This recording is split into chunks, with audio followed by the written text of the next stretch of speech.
आणि दिल्लीमध्ये एकाच वेळी ठाकरे आणि शिंदे दोघांनी भेटीगाठींचा दौरा केल्यामुळे या घडामोडींची चांगलीच चर्चा रंगली।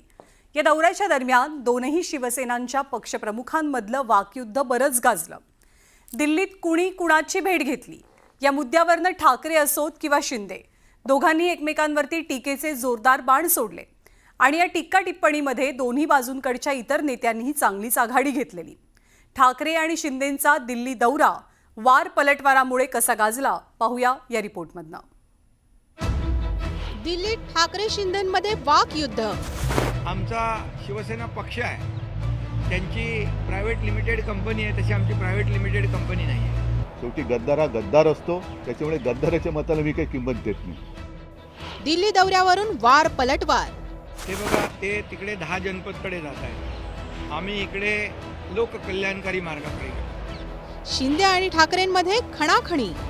त्यांच्या मालकाला ते भेटायला आले असतील तर त्यांच्या मालकाला ते भेटायला आले असतील तर आपण त्याच्यावर काय बोलू शकतो। ठाकरे शिंदे राजकीय वादाचा नवा अंक राजधानी दिल्लीत रंगल्याचं पाहायला मिळालं। हा वाद रंगण्याचं कारण म्हणजे शिवसेना उभाटा पक्षप्रमुख उद्धव ठाकरे दिल्ली दौऱ्यावर आले होते, तर त्यापूर्वी काही तास आधी उपमुख्यमंत्री एकनाथ शिंदेही दिल्लीत डेरे दाखल झाले होते। आता दिल्ली दौऱ्यावरून या दोन्ही नेत्यांमध्ये वाकयुद्ध रंगलंय। आमचा शिवसेना पक्ष आहे, त्यांची प्रायव्हेट लिमिटेड कंपनी आहे, तशी आमची प्रायव्हेट लिमिटेड कंपनी नाही आहे।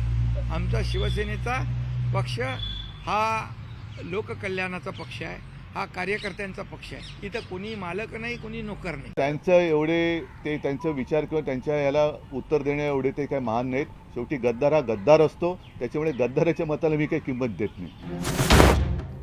दिल्लीत एकनाथ शिंदेंनी आधी गृहमंत्री अमित शहांची खलबत केली, त्यानंतर त्यांनी सहकुटुंब पंतप्रधान मोदींची सदिच्छा भेट घेतली। इकडे उद्धव ठाकरेंनीही राजधानीत राजकीय खलबत केली। इंडिया आघाडीतील नेत्यांच्या त्यांनी गाठीभेटी घेतल्या। उद्धव ठाकरेंनी दिल्लीत दाखल होताच पक्षाच्या खासदारांची बैठक घेतली। शरद पवारांनी आयोजित केलेल्या स्नेहभोजनाला उद्धव ठाकरेंनी खासदारांसोबत हजेरी लावली। तसेच राहुल गांधी आणि सोनिया गांधींसह इंडिया आघाडीच्या नेत्यांचीही ते भेट घेणार आहेत।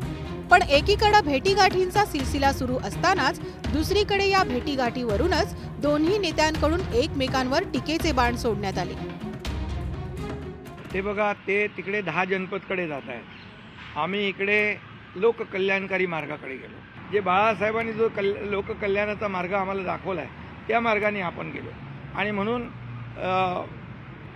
देश बघतोय की कोण कुठं चाललंय। जे बाळासाहेबांना कधी आवडलं नाही ते जे कोणी काही लोक करतायत। त्यांच्या मालकाला ते भेटायला आले असतील तर त्यांच्या मालकाला ते भेटायला आले असतील तर आपण त्याच्यावर काय बोलू शकतो। त्यांच्या मालकाला ते भेटायला आले असतील तर त्यांच्या मालकाला ते भेटायला आले असतील तर आपण त्याच्यावर काय बोलू शकतो। ठाकरे आणि शिंदेंमध्ये हा सामना रंगलेला असतानाच या दोन्ही पक्षाच्या नेत्यांनीही एकमेकांवर वार पलटवार सुरू ठेवलेत।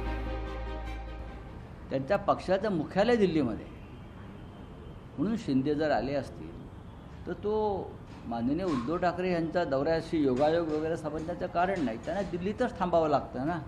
जसे इतर भाजपच्या नेत्यांना राज्यातल्या हायकमांडला भेटण्यासाठी दिल्लीत थांबावं लागतं, रात्री अपरात्री वाट बघावी लागते। राहुल गांधींनी कदाचित त्यांना निर्देश दिले असतील, आदेश म्हणणार नाही मी, निर्देश दिले असतील। शेवटी कळसूत्री भावलीप्रमाणे सगळं सुरू आहे। त्या ठिकाणी दोऱ्या राहुल गांधींनी हातात ठेवलेल्या आहेत, ज्या पद्धतीत ते नाचवत आहेत त्या पद्धतीने उद्धव ठाकरे नाचत आहेत। राज्यातील हे दोन महत्त्वाचे नेते दिल्लीत आल्याने दिल्लीतही राजकारण तापलं होतं। राजधानी दिल्लीतही ठाकरे विरुद्ध शिंदे असं शाब्दिक युद्ध रंगल्याचं पाहायला मिळालं। Bureau report, news 18 Lokmat.